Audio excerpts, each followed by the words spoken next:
Hi, my name is Simon and I'm the manager of Sunrise Center, and I actually have a letter here that I'd like to read to you. The letter came from our executive director, Lori Grace, and I'd like to read you some excerpts from the letter. And basically the letter is urging people to act now to help the labeling, the Yes on 37, which is the labeling of GMOs, or genetically modified organisms, on our food. So, first off, there's about $38 million that Monsanto and Dow Chemical and PepsiCo and different corporate giants are using to run numerous ads,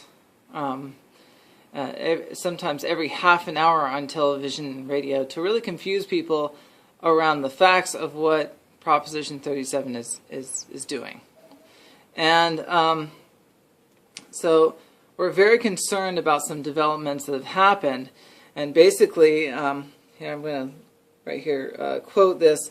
The companies have worn down support for Prop 37 from a high of 66% of Californians believing that we should label GMOs to now it's 48%. So opposed to the people that are opposed to the proposition have risen from 29% to 40%. So we saw this happen in the last election with tobacco tax, which they ran a lot of deceptive ads, and it basically wore down the California majority at the last minute. And really there's been some shockingness in the deceptiveness of the ads. For example, there was No on 37 hired a member of the Hoover Institute, a right-wing think tank, and dressed him up in a white lab coat. Said he was from Stanford, a Stanford scientist, and he said that there was no difference between GMO and non-GMO food. Of course, this was caught at the last minute by the LA Times and Stanford, and they actually pulled the ad. So if you can imagine that a company is willing to do this, what they might be willing to do to your food.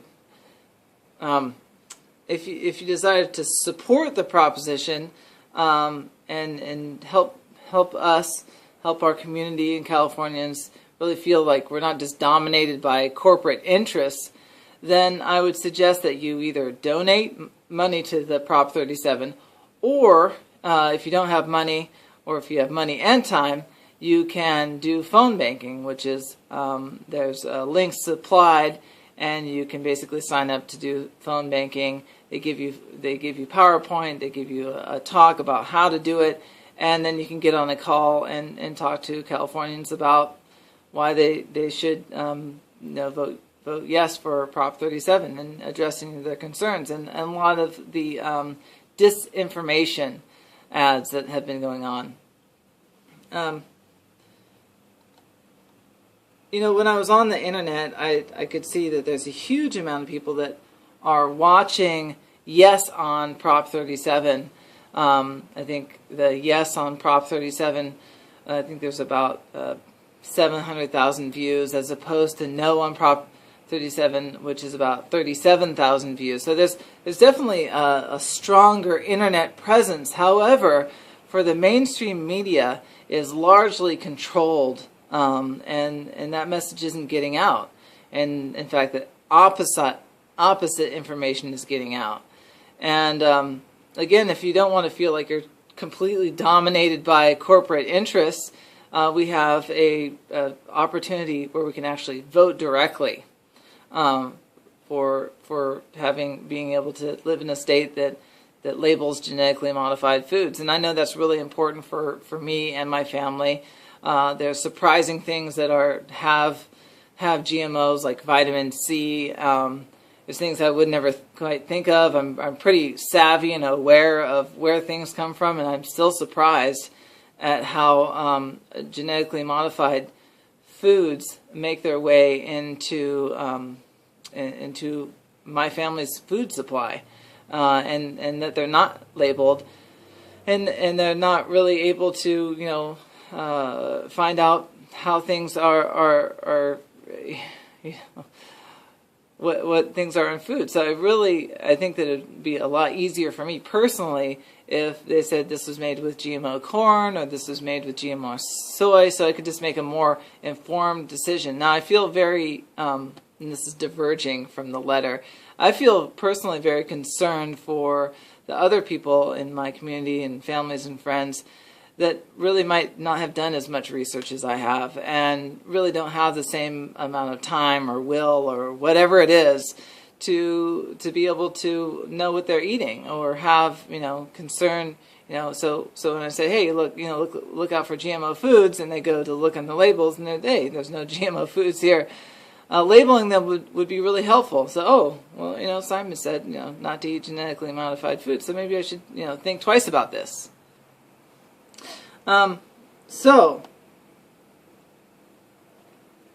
of the arguments is that there's going to be a huge increase, I think $400 increase in families' bills. And, this just really isn't true. Over in Europe, there was this concern that the food prices were going to rise considerably, and it never happened. And they label GMO foods. So this is just deception, straight up. This is not happening in other countries. It's really not going to hurt them. However, people might prefer not to eat GMO foods, and so if it's labeled, that could hurt large agribusiness like Dow Chemical or Monsanto. Their company might take a bit of a loss. But you know what? Your family's going to gain. I really believe that. Your family's going to gain. And I don't think that the bottom line is that Monsanto gets to gain and then we hope that it trickles down. That's not what's going to happen.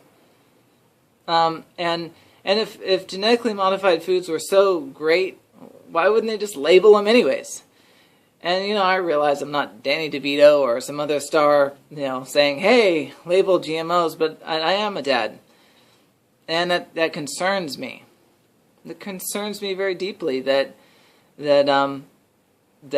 my children and my extended family could really get harmed and really not be able to just distinguish between what foods are labeled and what are not. And really, I do believe that genetically modified foods and are going to go forward regardless. But I think that they need to be safe. It needs to be a way that they can prove that they're safe. And right now, there's a big question mark. And there is really not a question mark in some in the Seralini study that these items are going to cause a lot of pain and heartache and cancer and misery. And I feel really sad about that. Let me get back to the letter here. Anyways, this is a really David and Goliath type of story here. And if we can win, it's going to be a really big win for the people of California. And the world is watching us. The United States is watching us. And what we do here is going to have historical ramifications, whether it wins or whether it loses. So I would highly suggest to click on the links, do some phone banking, donate to Prop 37, and also just share with your family and friends and extended family and people that you meet, and just talk to them about the real dangers and concerns of genetically modified foods. Thanks. And I hope that you and your family are healthy and well, and that you can find yourself in a voting booth here next month voting yes on Prop 37.